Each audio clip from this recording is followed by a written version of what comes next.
Saudara, jadi kita masih pada topik orang percaya harus menuju kedewasaan rohani. Ini bagian kedua. Yang pertama adalah tanda-tanda ketidakdewasaan rohani yang telah kita bahas minggu lalu, yaitu tumpul terhadap firman, ketidakmampuan untuk berbagi, hanya dapat menerima susu. Nah, susu ini akan dijelaskan di video ini, dan tidak punya panca indera yang membedakan baik dan jahat. Nah, hari ini topiknya ada dua. Ya, pertama adalah panggilan menuju kedewasaan rohani. Nah, di sini ada 4 poin. Kemajuan harus dengan meninggalkan yang kanak-kanak. Kemajuan ini tidak mempengaruhi keselamatan. Jadi kedewasaan rohani itu bukan soal keselamatan, tapi soal kita menerima warisan-warisan rohani. Kemajuan ini akan menghasilkan buah, dan kemajuan ini menuntut usaha yang sungguh-sungguh. Nah, terakhir adalah kepastian akan keselamatan kita, keamanan spiritual kita adalah karena janji Allah, sumpah Allah, dan yang terakhir adalah anak Allah. Jadi ini sengaja ditutup oleh penulis Ibrani agar tidak disalahpahami untuk yang kemajuan spiritual ini. Jadi bagian 2 itu khusus untuk kedewasaan rohani, dan bagian ketiga itu khusus untuk keselamatan kita nanti, ya. Nah, di sini saya hari ini akan selesai setengah dari kitab Ibrani. Jadi pertama kitab Ibrani gambarnya adalah supremasi Yesus Kristus, dari Yesus Kristus lebih tinggi dari malaikat, dari Musa, dari imam besar. Karena itu orang percaya harus menuju kedewasaan rohani. Hari ini selesai sampai sini, dan minggu depan akan mulai bagian kedua dari Ibrani, yaitu Yesus Kristus dan Imamat Agung Melkisedek, Yesus Kristus dan perjanjian yang unggul, Yesus Kristus dan bait suci yang unggul, Yesus Kristus dan korban yang unggul. Ini semua mengenai Yesus Kristus adalah imamat yang unggul. Nah, ini kalau kita baca dulu kitab Imamat lebih bagus lagi ya. Dan ini akan menutup kitab Ibrani dengan orang percaya harus hidup oleh iman. Nanti Ibrani 11 kita akan mulai masuk dengan iman. Nah, ini seru sekali di sini. Habis itu selesai kita kitab Ibrani. Jadi kira-kira mapnya kitab Ibrani adalah seperti ini. Dan hari ini kita akan selesaikan bagian pertama dari Ibrani. Oke. Pendahuluan saudara. Saudara, tidak ada yang bisa melarikan diri ke dunia sebagai baik. Karena itulah satu-satunya cara untuk sampai ke dunia. Tapi ada sesuatu yang tragis ketika bayi gagal menjadi dewasa. Tidak peduli seberapa besar orang tua, kakek, nenek suka menggendong bayi, lucu ya. Tapi orang tua pun ada keinginan besar agar bayi itu juga tumbuh dan menikmati kehidupan penuh sebagai orang dewasa yang matang. Nah, Tuhan Yesus pun memiliki keinginan yang sama untuk kita anak-anaknya. Itulah sebabnya Dia memanggil kita, majulah sampai dewasa. Jadi orang yang masih bayi itu seperti berada di Mesir dan Kanaan. Dia keluar dari tempat bahaya, sudah dibebaskan dari Mesir, tetapi belum masuk Kanaan, tempat perhentian warisan yang kaya. Mereka seperti berada di Jumat Agung dan Minggu Paskah, diselamatkan oleh darah Yesus pada hari Jumat, tapi belum menikmati kuasa kebangkitan Yesus. Nah, itu adalah seperti ini gambarannya. Jadi saya akan mulai dengan yang pertama adalah kemajuan rohani harus dengan meninggalkan yang kanak-kanak, yaitu susu, saudara ya. Ibrani 6 ayat 1-3 ini banyak warna-warninya, karena memang di Ibrani 6 ayat 1-3 ini banyak sekali kata kuncinya. Dengarkan, kita mulai. Sebab itu, marilah kita tinggalkan asas-asas pertama dari ajaran tentang Kristus. Ya, tinggalkan asas-asas pertama dari ajaran tentang Kristus dan beralih kepada perkembangannya yang penuh, yang sempurna, saudara ya. Janganlah kita meletakkan lagi dasar pertobatan dari perbuatan-perbuatan yang sia-sia dan dasar kepercayaan kepada Allah, yaitu ajaran tentang pelbagai pembaptisan, penumpangan tangan, kebangkitan orang-orang mati, dan hukuman kekal. Dan itulah yang akan kita perbuat jika Allah mengizinkannya. Ini banyak salah tafsir ya. Mungkin kita kalau baca nggak teliti pikir kita harus tinggalkan tentang iman, pertobatan, pembaptisan. Bukan, saudara. Ya. Tapi maksudnya ini adalah kalian sudah tahu, kita sudah tahu tentang ajaran-ajaran dasar dari Kristus. Oleh sebab itu jangan berkutik di sana terus, kita harus maju kepada yang sempurna. Nah, nanti kata sempurna itu penting sekali di sini, ya. Kita mulai, oke. Dasar pertobatan, dasar kepercayaan, pembaptisan, penumpangan tangan, kebangkitan orang mati, hukuman kekal. Ada 6 ya. Nah, jadi yang pertama, kemajuan rohani harus dengan meninggalkan yang kanak-kanak. Nah, jika kita ingin membuat kemajuan, kita harus meninggalkan hal-hal masa kanak-kanak dan maju dalam pertumbuhan rohani. Jadi ketika kita masih di TK, guru kita mengajari kita A, B, C, D, E, gitu ya. Anda mempelajari A, B, C Anda sehingga Anda dapat membaca kata, kalimat, atau bahkan bikin puisi, sastra, nyanyi, lagu, ya. Tetapi kita tidak terus mempelajari ABC. Kita menggunakan ABC untuk melanjutkan ke hal-hal yang lebih baik, yang lebih sempurna. Nah, Tuhan Yesuslah yang memampukan kita untuk kita maju saat kita berserah kepadanya, menerima firman-Nya, dan bertindak berdasarkan itu. Jadi seorang bayi tidak dapat menumbuhkan dirinya sendiri, ya. Jadi kita untuk mengalami kedewasaan rohani bukan hanya kita, tetapi Tuhan Yesus ada di samping kita, saudara. Ya, dia tumbuh saat dia makan, tidur, berolahraga, dan membiarkan tubuhnya berfungsi. Bayi, sebagaimana ditentukan oleh Tuhan, membawa pertumbuhan bayi itu hari demi hari, dan secara bertahap ia menjadi dewasa. Jadi adalah normal bagi orang Kristen untuk bertumbuh, untuk mencapai kedewasaan rohani, dan tidaklah normal bagi orang Kristen untuk menahan pertumbuhan ini. Oke.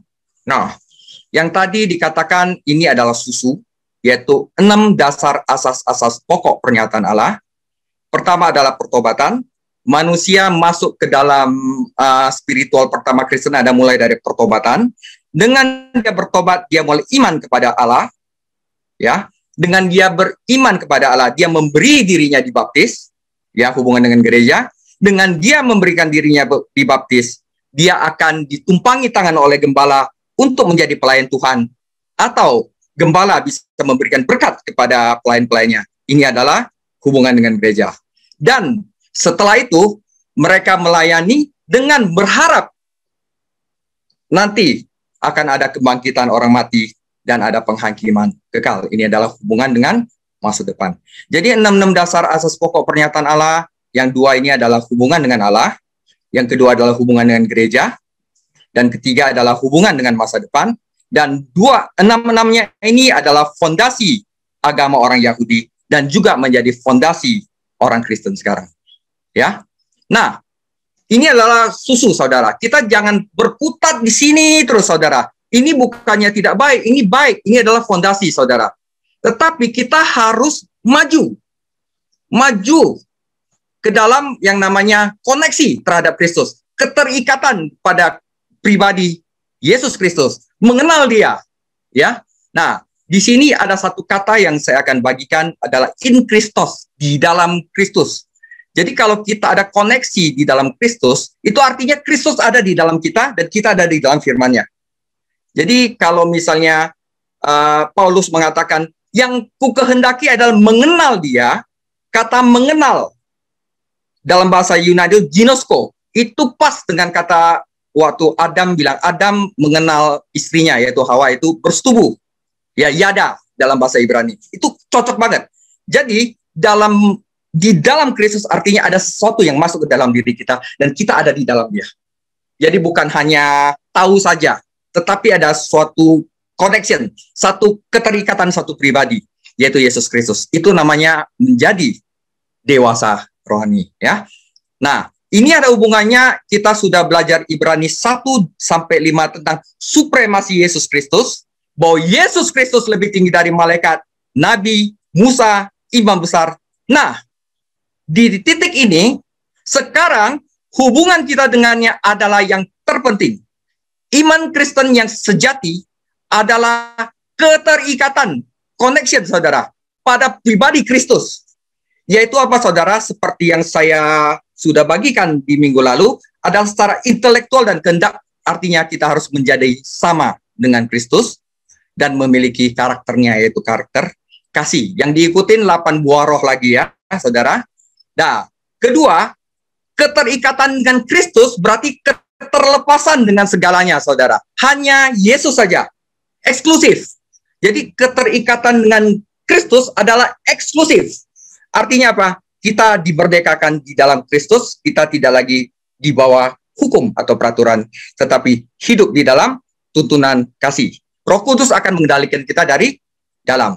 Jadi kalau misalnya kita terikat sama Kristus, ya Kristus saja. Nggak ada Yesus dan yang lain-lain lagi. Yesus nggak mau, dia maunya hanya dia doang.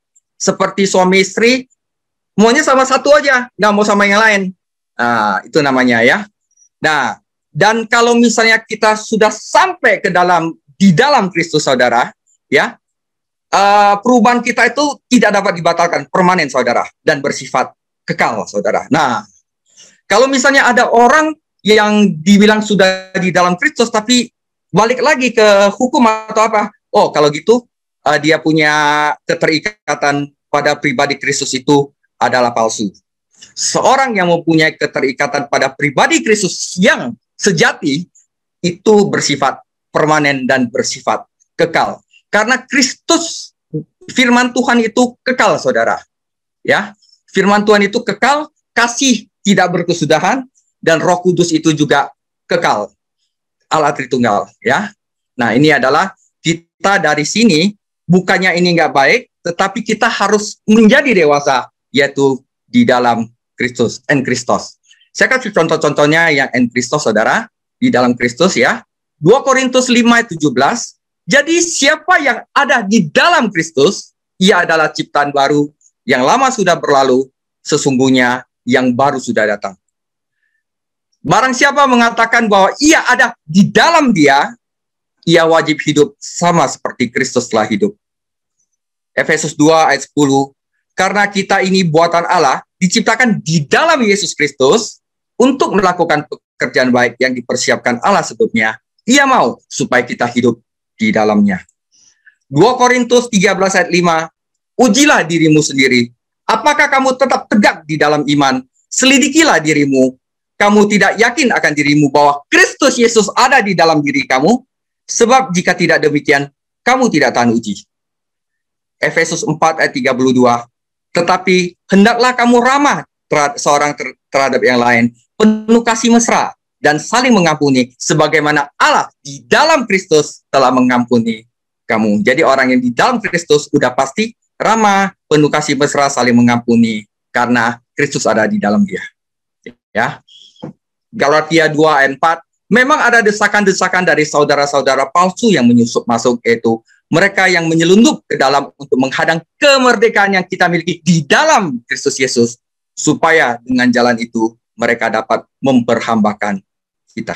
Kita cuma ada satu Tuhan, yaitu Yesus Kristus, dan itu adalah kemerdekaan kita. Kita tidak diperhamba oleh siapapun, saudara, ya.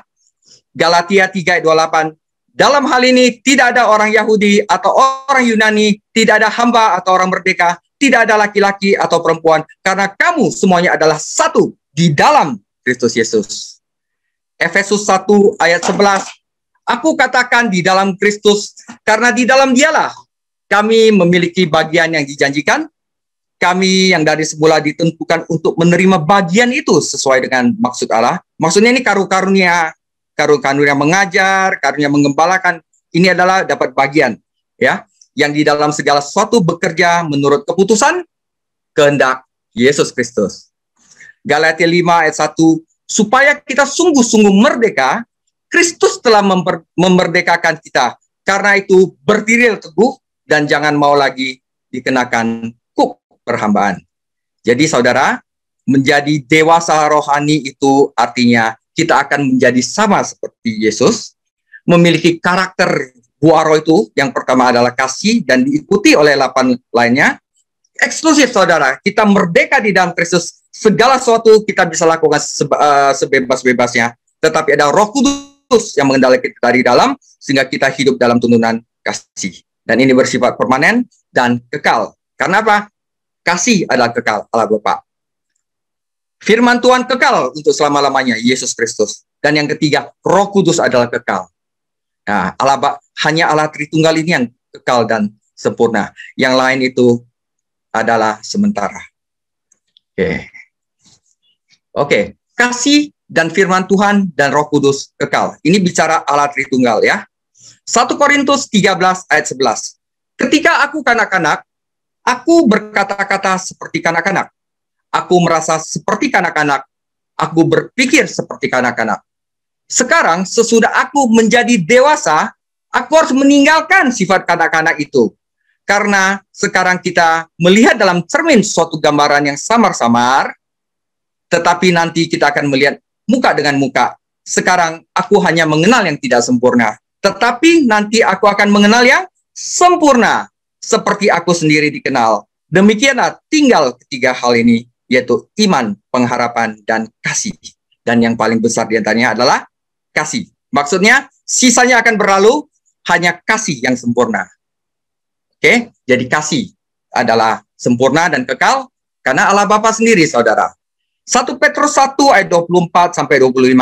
Sebab semua yang hidup adalah seperti rumput dan segala kemuliaannya seperti bunga rumput. Rumput menjadi kering dan bunga gugur, tetapi firman Tuhan tetap untuk selama-lamanya. Saudara, inilah firman yang disampaikan Injil kepada kamu. Kasih selama-lamanya, kekal, sempurna. Firman Tuhan juga sempurna, kekal selama-lamanya. Dan Roh Kudus ini yang akan membangkitkan kita seperti dia membangkitkan Kristus dari antara orang mati. Jika ada di dalam kita, maka kita akan hidup kekal selama-lamanya. Jadi tiga hal ini adalah kekal, kita harus tahu. Kita fokus ke sini, ya, kita harus hidup dalam tuntunan kasih, kita harus terus kontak sama firman Tuhan, dan kita harus ada Roh Kudus yang mengendalikan hidup kita, sehingga memampukan kita untuk istilahnya mempunyai kasih terhadap sesama. Oke. Yang tadi 6 dasar itu saya akan satu-satu, pertobatan dan iman. Jika pembaca surat kembali ke Yudaisme untuk menghindari penganiayaan, mereka hanya akan meninggalkan yang sempurna, firman, untuk yang tidak sempurna, yang matang untuk yang tidak dewasa. Jadi dua item pertama adalah pertobatan dan iman adalah mengenai hubungan seseorang dengan Tuhan dan menandai inisiasi kehidupan spiritual. Bertobat berarti berubah pikiran, bukan sekedar perasaan buruk tentang dosa, karena itu bisa hanya berupa penyesalan saja. Tetapi pertobatan mengubah pikiran seseorang tentang dosa, sehingga berbalik kepadanya. Sekali orang berdosa telah bertobat, ini pun hadiah dari Allah, maka ia dapat menjalankan iman kepada Allah. Pertobatan dan iman berjalan bersama-sama. Ya, ini 6 dasar yang susu itu. Dua hal berikutnya, baptisan dan penumpangan tangan, berkaitan dengan hubungan seseorang dengan perkumpulan orang percaya setempat, gereja, saudara, atau sinagog.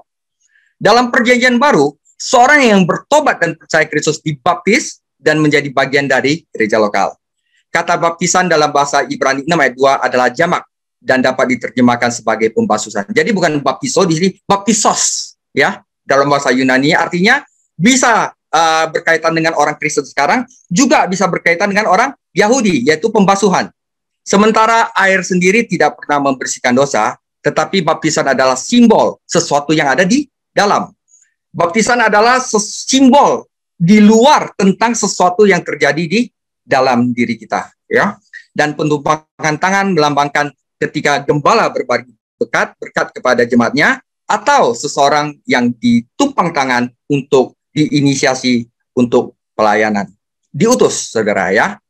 Nah, kebangkitan orang mati dan penghakiman kekal, dua hal terakhir, kebangkitan orang mati dan penghakiman terakhir, berkaitan dengan masa depan, saudara. Baik orang Yahudi, Ortodok maupun Kristen percaya pada doktrin ini. Perjanjian Lama mengajarkan kebangkitan umum, tetapi tidak menjelaskan doktrinnya. Perjanjian Baru mengajarkan kebangkitan orang yang telah diselamatkan, juga kebangkitan orang yang terhilang. Ya, jadi ini berhubungan dengan iman dan pengharapan akan masa depan. Nanti yang sempurna adalah kasih, saudara. Jadi kita harus berjalan menuju kedewasaan rohani, yaitu menuju dalam hidup dalam tuntunan kasih yang dimana kamu harus menjadi serupa dengan Yesus Kristus dan juga mengalami kemerdekaan di dalam Kristus. Ya, pelajaran dari paragraf tersebut, Ibrani 6 ayat 1, jelas. Kamu sudah tahu fondasinya, Anda sudah tahu ABC Anda. Sekarang maju, saudara. Biarkan Tuhan Yesus membawa kita menuju kedewasaan rohani. Itu yang pertama, saudara, ya. Nah, ada lagi nih ayat 3, dan itulah yang akan kita perbuat ya, menuju kedewasaan rohani jika Allah mengizinkan. Ini maksudnya gini saudara, bukan artinya jika Allah mengizinkan ini tidak boleh dianggap menyiratkan bahwa Tuhan Yesus mungkin tidak ingin seseorang untuk menjadi dewasa, yaitu dengan melewati dasar-dasar yang umum bagi kekristenan atau Yahudi.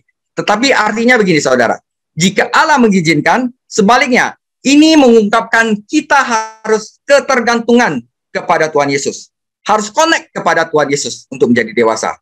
Jika kita ingin maju pada kedewasaan, ya, kita menyadari bahwa itu hanya terjadi atas pewahyuan penuh dari Yesus Kristus saat kita rajin belajar firman.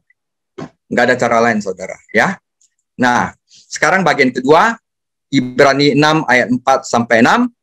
Sebab mereka yang pernah diterangi hatinya, yang pernah mengecap karunia roh surgawi, dan yang pernah mendapat bagian dalam Roh Kudus, dan yang mengecap firman yang baik dari Allah, dan karunia-karunia dunia yang akan datang, namun yang murtad lagi, artinya tidak menggantungkan diri pada Kristus lagi, tidak mungkin dibaharui sekali lagi sedemikian. Hingga mereka bertobat, sebab mereka menyalibkan. Kata menyalibkan di sini adalah kata present participle, saudara. Jadi menyalibkan terus-menerus anak Allah bagi diri mereka, dan menghina anak Allah terus-menerus di muka umum.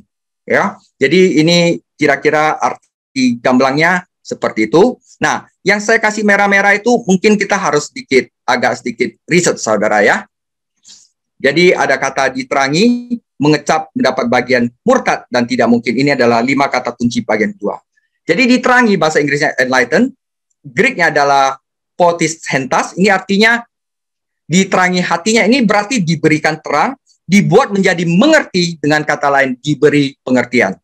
Nah, mengecap artinya mengecap karunia surgawi dan mengecap firman, ini berarti telah memiliki pengalaman, misalnya sudah banyak ikut pendalaman Alkitab, sudah tahu apa yang namanya sukacita, nggak ada tiba happy, dan damai sejahtera. Oke, kira-kira begitu. Mendapat bagian, artinya adalah telah menjadi partner, telah menjadi tubuh Kristus, telah mendapat bagian dari hasil dari Kristus yang ada di surga. Misalnya sudah mendapatkan karunia-karunia roh, sudah dipenuhi oleh Roh Kudus, tiba-tiba punya karunia ini, itu berarti mendapat bagian. Nah, orang yang sudah diterangi, mengecap, mendapat bagian, namun murtad lagi. Nah, saudara, ini kata yang paling agak bahaya di sini. Kata murtad di sini bukan artinya murtad pindah agama, saudara. Kalau murtad pindah agama, berarti dia tidak percaya Kristus lagi, dan istilahnya sudah, itu namanya fallen back. Ya, kalau ini fallen away ini masih hanyutnya ke samping, saudara. Jadi murtad di sini katanya adalah parapesontas. Kalau murtad beneran pindah agama, saudara, atau misalnya tiba-tiba jadi penyembah berhala, tidak percaya Yesus lagi, itu bukannya parapesontas, tetapi apostasia, saudara. Jadi ada 2 kata murtad di sini. Pertama adalah parapesontas, yang kedua adalah apostasia. Jadi di sini artinya bahwa ini adalah jatuh ke samping seseorang untuk menyelinap ke samping karena menyimpang dari jalan yang benar, hanyut, mengembara, saudara. Jadi kalau misalnya orang Israel yang sudah dibebaskan dari Mesir balik ke Mesir, itu namanya murtad. Tetapi kalau mereka itu masih salah arah, yang ini fallen away, parapesontas, itu artinya adalah mereka itu mengembara. Jadi belum sampai mereka murtad sampai ke belakang, saudara. Ya, jadi harus kita perhatikan 2 kata yang berbeda di sini, tetapi bahasa Indonesia sama-sama ditulis murtad. Jadi kadang-kadang jadi salah pengertian bagi pembaca Alkitab. Yang terakhir, tidak mungkin, impossible, adinaton, artinya tidak mungkin berarti tidak memiliki kemampuan. Jadi kalau mereka sudah tahu sukacita, sudah pendalaman Alkitab, sudah mendapatkan karunia roh, sudah diberikan pengertian, tetapi tidak mau lagi untuk menuju menjadi kedewasaan rohani terhadap Kristus, mereka tidak mempunyai kemampuan untuk bangkit lagi. Kecuali mereka ditolong sendiri oleh Yesus Kristus. Jadi ini artinya kesendiriannya tidak memiliki kemampuan tanpa kemampuan. Nah, ini penting karena kalau enggak kita bisa salah mengerti 3 ayat di sini. Ya. Nah, akhirnya Ini murtad di sini tidak mempengaruhi keselamatan. Hanya mereka tetap menjadi bayi, saudara. Tidak pernah dewasa. Ya, mereka tidak sampai murtad, istilahnya kehilangan keselamatan. Ya, mereka telah mengalami hidup dengan orang-orang Kristen. Mereka telah menghadiri gereja, mendengar firman Tuhan diajarkan, menyaksikan pembaptisan orang Kristen sejati, mengamati sukacita, kedamaian, kegembiraan dialami orang-orang Kristen. Betapa bedanya sama orang luar. Tetapi mereka sendiri tidak pernah memberikan hidupnya bagi Kristus. Mereka telah mengalami segalanya secara eksternal, ritual, saudara, rutinitas saja. Tetapi tidak ada yang pernah terjadi secara internal, saudara. Pembentukan karakter dia. Kemerdekaan yang mereka alami. Mereka hanya jadi pengamat. Siapapun yang telah memiliki pengetahuan penuh atau sepenuhnya mengalami sukacita orang Kristen dan kemudian menolak Kristus, nah, ini sesuatu yang impossible. Apalagi yang bisa dilakukan? Jawabannya tidak mungkin. Mereka mengetahui kemerdekaan Kristus, tetapi tidak pernah menerima Kristus. Apalagi yang bisa dilakukan untuk membawa mereka kepada Kristus jika akhirnya mereka tidak mengandalkan Dia? Jawabannya adalah tidak mungkin mereka untuk kembali. Jadi hati-hati, saudara, kalau misalnya Anda sudah tahu, sudah mengecap kebaikan Kristus, Anda sudah tahu kemerdekaannya begitu luar biasa enak itu, saudara, dan kalian tiba-tiba mundur dari sana, walaupun tidak sepenuhnya istilahnya menolak Kristus secara terang-terangan, tapi kalian tidak mengandalkan Dia dan Anda mengandalkan yang lain, Anda mungkin tidak bisa balik lagi kecuali Kristus menangkap Anda lagi, itu ya. Nah, argumennya bahwa ini tidak berhubungan dengan keselamatan karena di Ibrani 6 ayat 9 dikatakan, tetapi hai saudara-saudaraku yang kekasih, sekalipun kami berkata demikian tentang engkau, ya, bahwa engkau telah murtad, kami yakin bahwa kamu masih memiliki sesuatu yang lebih baik, yaitu yang mengandung keselamatan. Jadi keselamatan mereka tidak hilang, saudara. Cuman mereka selamanya menjadi baik. Argumennya berjalan seperti ini. Misalkan Anda tidak mau menjadi dewasa. Apakah ini berarti Anda akan kembali ke penghukuman kekal? Tidak, saudara. Atau bahwa Anda akan kehilangan keselamatan Anda? Tidak juga. Jika Anda bisa kehilangan keselamatan Anda, tidak mungkin Anda mendapatkannya kembali. Sudah habis, saudara. Dan ini tidak akan mempermalukan Yesus Kristus secara terus-menerus, dan Yesus Kristus harus disalibkan lagi untukmu, dan ini tidak akan pernah terjadi. Jadi begitu, saudara, ya. Nah, kalau kita tidak mau menuju kedewasaan rohani, sebenarnya kita memperlakukan Yesus Kristus dengan cara yang memalukan. Karena Kristus mati agar kita lepas dari hukum, saudara. Agar kita mengalami kasih. Agar kita mengalami kemerdekaan dalam Kristus. Agar kita mengalami dan kita bisa dibentuk menjadi serupa dengan Dia. Ya, jadi kita harus memperhatikan bahwa kata-kata menyalibkan dan meletakkan dalam Ibrani 6 ayat 6 adalah dalam bahasa Yunani adalah present participle. Segala sesuatu yang Anda lakukan terus-menerus, ya. Sementara mereka menyalibkan Yesus Kristus terus-menerus, dan sementara mereka mempermalukan Dia secara terus-menerus. Karena apa? Tidak mengandalkan Dia, tidak memperlakukan Yesus seperti yang tertinggi, gitu. Penulis tidak mengatakan bahwa orang-orang ini tidak akan pernah dibawa kepada pertobatan. Bisa, saudara. Dia berkata bahwa mereka tidak dapat dibawa pertobatan sementara karena mereka memperlakukan Yesus Kristus dengan cara yang memalukan. Begitu mereka berhenti mempermalukan Yesus Kristus dengan cara ini, mereka bisa saja dibawa kepada pertobatan yang akan memperbarui hubungan mereka dengan Tuhan Yesus, saudara. Jadi mari tinggikan Yesus Kristus setinggi-tingginya, jangan ada di atas Dia, ya. Karena Yesus Kristus adalah yang sempurna. Dia lebih besar dari malaikat, Dia lebih besar dari para nabi, Dia lebih besar dari Musa, Dia lebih besar dari imam besar. Supremasi Yesus Kristus. Itulah kenapa di Ibrani bagian 1-5 dikatakan bahwa Yesus lebih besar dari segalanya. Agar kita meninggikan Dia setinggi-tingginya. Ya, ini bagian 3, Ibrani 6 ayat 7-9. Ya. Sebab tanah yang menghisap air hujan yang sering turun ke atasnya, dan yang menghasilkan tumbuh-tumbuhan yang berguna bagi mereka yang mengerjakannya, menerima berkat dari Allah.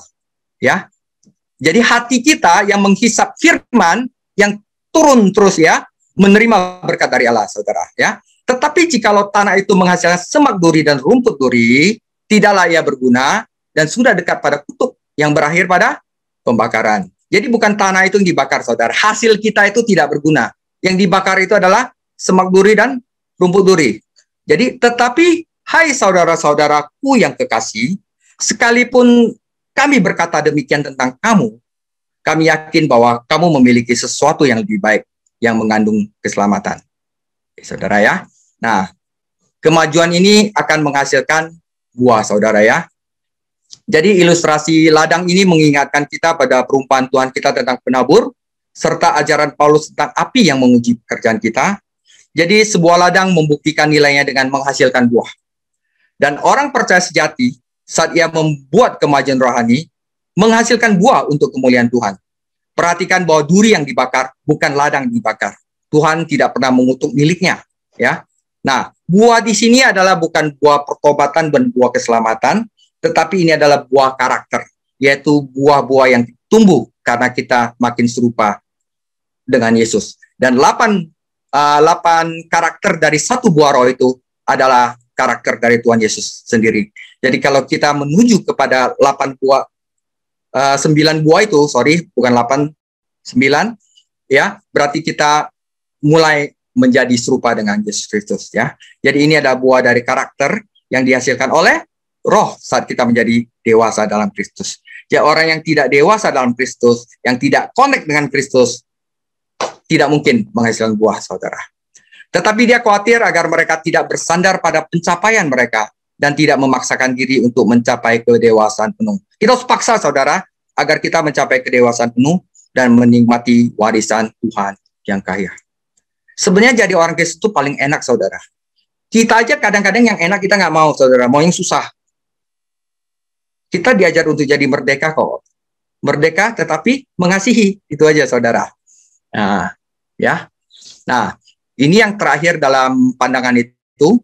Sebab Allah bukan tidak adil, sehingga ia lupa akan pekerjaanmu dan kasihmu yang kamu tunjukkan terhadap namanya oleh pelayanan kamu kepada orang-orang kudus, yang masih kamu lakukan sampai sekarang. Tetapi kami ingin supaya kamu masing-masing menunjukkan kesungguhan yang sama untuk menjadi pengharapanmu suatu milik yang pasti sampai pada akhirnya. Agar kamu jangan menjadi lamban, tetapi menjadi penurut-penurut oleh iman dan kesabaran untuk mendapatkan bagian dalam apa yang dijanjikan Allah. Sukacita dan damai sejahtera. Ya, itu ada warisan rohani. Jadi yang keempat, kemajuan ini menuntut usaha yang sungguh-sungguh. Memang benar bahwa Allah lah yang membawa kita menuju kedewasaan, tetapi juga benar bahwa orang percaya harus melakukan bagiannya, saudara. Kita tidak boleh malas. Malas itu kata yang sama dengan lamban, saudara, dalam Ibrani 5 ayat 11. Tetapi menerapkan diri kita pada sumber daya rohani, yaitu Alkitab, yang telah Tuhan berikan kepada kita. Artinya apa? Kalian itu harus Bible study selama-lamanya, saudara. Ya, kita memiliki janji-janji dari Tuhan. Kita harus menjalankan iman dan kesabaran dan mengklaim janji-janji ini untuk diri kita sendiri. Seperti Kaleb dan Joshua, kita harus percaya janji Tuhan dan ingin masuk dan mengklaim tanah warisan.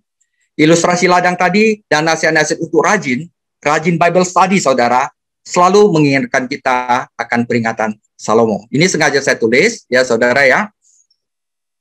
Aku melalui ladang seorang pemalas dan kebun anggur orang tidak berakal budi. Lihatlah, semua itu ditumbuhi onak, tanahnya tertutup oleh jeruju, dan temboknya sudah roboh. Aku memandangnya, aku memperhatikannya, aku melihatnya, menarik suatu pelajaran. Samuel yang bilang, tidur sebentar lagi, mengantuk sebentar lagi, melipat tangan sebentar lagi untuk tinggal berbaring. Maka datanglah kemiskinan. Di sini adalah kemiskinan rohani, saudara. Seperti seorang penyerbu, dan kekurangan seperti orang yang bersenjata. Apa yang harus kita lakukan? Permulaan hikmat ialah perolehlah hikmat, dan segala yang kau perolehlah pengertian, saudara. Itu sebabnya untuk mencapai kedewasaan rohani, untuk connect kepada Yesus Kristus, kita harus Bible study. Ya, saudara. Nah, ini bagian terakhir, ini enggak terlalu panjang, ya. Karena yang pertama itu ada kata murtad, sering disalahpahami orang bahwa mereka itu tidak mendapatkan keselamatan. Jadi penulis Ibrani di dalam Ibrani 6 ayat 13-20, dia menutup dengan menulis jaminan keselamatan kita berdasarkan bukan apa yang kita lakukan, tapi berdasarkan oleh janji Allah, sumpah Allah, dan anak Allah. Jadi keselamatan itu bukan sesuai dengan apa yang kita lakukan. Itu adalah kasih karunia sepenuhnya. 100% karena hadiah dari Allah. Bukan karena kita menuju kedewasaan rohani baru saya kasih keselamatan. Bukan. Jadi nggak boleh disalahpahami, ya. Dan di sini akan diakhiri dengan ini. Jadi agar tidak ada orang yang salah menafsirkan nasihatnya tentang kedewasaan rohani. Jadi penulis Ibrani mengakhiri bagian ini dengan argumen yang luar biasa untuk jaminan keselamatan. Tidak semua orang Kristen membuat kemajuan rohani yang seharusnya. Tidak semua orang Kristen menjadi dewasa, saudara. Banyak sekali yang masih bayi. Tetapi kita tidak perlu takut bahwa Tuhan akan menghukum kita sehingga kita kehilangan keselamatan kita. Jadi penulis di sini memberikan kita 3 argumen untuk keselamatan dari orang percaya sejati. Yang pertama adalah janji Allah, yang kedua adalah sumpah Allah, yang ketiga adalah anak Allah. Kita mulai. Ya, kita baca firman-Nya dulu. Ibrani 6 ayat 13 sampai 17. Ketika Allah memberikan janjinya kepada Abraham, ia bersumpah demi dirinya sendiri karena tidak ada orang yang lebih tinggi daripadanya. Katanya, sesungguhnya aku akan memberkati engkau berlimpah-limpah dan akan membuat engkau sangat banyak. Abraham menanti dengan sabar dan dengan demikian ia memperoleh apa yang dijanjikan kepadanya. Sebab manusia bersumpah demi orang yang lebih tinggi dan sumpah itu menjadi suatu pengokohan baginya yang mengakhiri segala bantahan. Karena itu, untuk lebih meyakinkan mereka yang berhak menerima janji kepastian akan keselamatan putusannya, Allah telah mengikatkan dirinya dengan sumpah. Ya, jadi kita kuat janji Allah, Allah sumpah lagi, ya. Nah, jadi janji utama Allah kepada Abraham dicatat pada Kejadian 22 ayat 16-17. Terlepas dari kegagalan dan dosa Abraham, Tuhan menepati janjinya dan Ishak lahir. Banyak janji Tuhan tidak bergantung pada karakter kita, tetapi karena kesetiaan Tuhan, ya. Jadi ungkapan bertahan dengan sabar adalah kebalikan dari kita malas. Apa yang menghalangi kita untuk membuat kemajuan rohani? Kita tidak menerapkan diri kita dengan iman. Untuk kembali ke ilustrasi pertanian, petani tidak menuai panen dengan duduk di teras sampai melihat benih. Dia harus sibuk membajak, menanam, menyiangi, mengolah, dan mungkin menyirami tanah. Jadi orang percaya yang mengabaikan persekutuan gereja, saudara, mengabaikan Alkitab, belajar study Bible, dan lupa PPW berdoa, tidak akan menuai banyak, saudara. Ini harus Anda lakukan, ini namanya rajin. Bukan untuk keselamatan, tetapi untuk kemajuan rohani, saudara. Ya. Nah, sumpah Allah, Tuhan tidak hanya memberi Abraham sebuah janji, tetapi dia juga menegaskan janji itu dengan sumpah. Ketika seorang saksi mengambil sumpah di pengadilan, dia dihadapkan dengan kata-kata demi nama Tuhan. Kita memanggil yang lebih besar untuk bersaksi bahwa yang lebih kecil. Tidak ada yang lebih besar dari Tuhan, jadi dia bersumpah demi dirinya sendiri. Jadi, jaminan keselamatan kita dijamin oleh janji Tuhan dan sumpah Tuhan. Dua hal yang tidak pernah berubah, karena mereka adalah kekal, sempurna, saudara. Kita memiliki perhibuan yang kuat tentang harapan yang ada di hadapan kita. Ibrani adalah buku untuk mendorong kita, saudara, bukan keputusasaan. Jadi cuma suruh kita rajin menuju, bukan nakut-nakutin kita nanti kita tidak akan selamat, saudara. Ya. Nah, yang terakhir Ibrani 6 ayat 18 sampai 20, supaya oleh dua kenyataan yang tidak berubah-ubah tadi, tentang mana Allah tidak mungkin berdusta, kita yang mencari perlindungan beroleh dorongan yang kuat untuk menjangkau pengharapan terletak di depan kita, yaitu siapa? Yesus Kristus. Pengharapan itu adalah sau yang kuat dan aman bagi jiwa kita yang telah dilabuhkan sampai ke belakang tabir, saudara. Nah, tabir itu nanti akan saya jelaskan di imamat, di mana Yesus telah masuk sebagai perintis bagi kita ketika ia menurut peraturan Melkisedek menjadi imam besar sampai selama-lamanya. Jadi yang terakhir adalah kepastian selamat kita adalah anak Allah. Jadi ungkapkan melarikan diri untuk berlindung kepada Tuhan Yesus, menunjukkan kota perlindungan perjanjian lama yang dijelaskan pada bilangan 35 ayat 9 dan seterusnya, dan Yosua 20, di mana Tuhan menunjuk 6 kota, 3 di setiap sisi sungai Yordan, di mana seorang dapat melarikan diri jika dia secara tidak sengaja membunuh seseorang. Para tetua kota akan menyelidiki kasus ini. Jika mereka memutuskan bahwa itu memang pembunuhan atau bukan pembunuhan, mereka akan mengizinkan orang itu tinggal di kota itu sampai kematian imam besar. Kemudian dia baru bisa kembali ke rumahnya. Anggota keluarga pria yang terbunuh tidak dapat membalas dendam selama pria itu berada di kota. Ini artinya gini, kita harus melarikan diri kepada Yesus Kristus dan dia adalah perlindungan kekal kita. Sebagai imam besar kita, dia tidak akan pernah mati dan kita memiliki keselamatan kekal. Tidak ada yang dapat membalas, yang dapat menyentuh kita karena Yesus Kristus telah mati dan bangkit dari antara orang mati, saudara. Ya, penutup, Tuhan Yesus Sang Juru Selamat adalah pendahulu kita yang telah pergi ke surga agar suatu hari nanti kita dapat mengikutinya.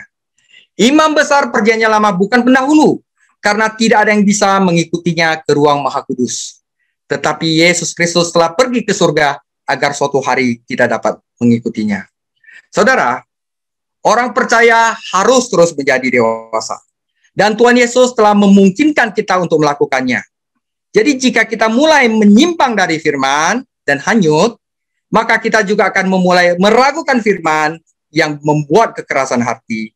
Tak lama kemudian kita akan menjadi tumpul terhadap firman, jadi udah bosan sama firman, dan menjadi orang percaya yang malas. Udah 3 nasihat, saudara ya. Cara terbaik untuk menjaga agar tidak hanyut dan tumpul adalah rajin belajar firman Tuhan. Saudara, saya kasih merah yang terakhir, tidak ada cara yang lain. Ya, saudara, sudah selesai saya bagian setengah dari Ibrani 6. Nah, nanti mulai minggu depan saya akan sharing bagian kedua dari Ibrani. Saya akan menjelaskan Yesus Kristus adalah imamat unggul. Tapi saya, kalau bisa Anda baca imamat dulu seluruhnya, saudara. Habis itu barusan saya akan masuk pada orang percaya harus hidup oleh iman. Ya. Nah, untuk topik minggu depan, ini bukan 7, saya belum ganti, saudara ya. Jadi eksegesis Ibrani 7, Kristus dan Melkisedek. Ada 3 hal yang kita akan belajar. Argumen historikal, Melkisedek dan Abraham. Argumen doktrinal, Kristus dan Harun. Dan argumen praktikal, Kristus dan gerejanya. Jadi, saudara, terima kasih. Demikian sharing saya. Tuhan Yesus memberkati. Ya, silakan. Yang mau bertanya, langsung buka mic-nya, bertanya saja. Oke, kalau nggak ada yang bertanya, saya yang mau nanya kalau gitu.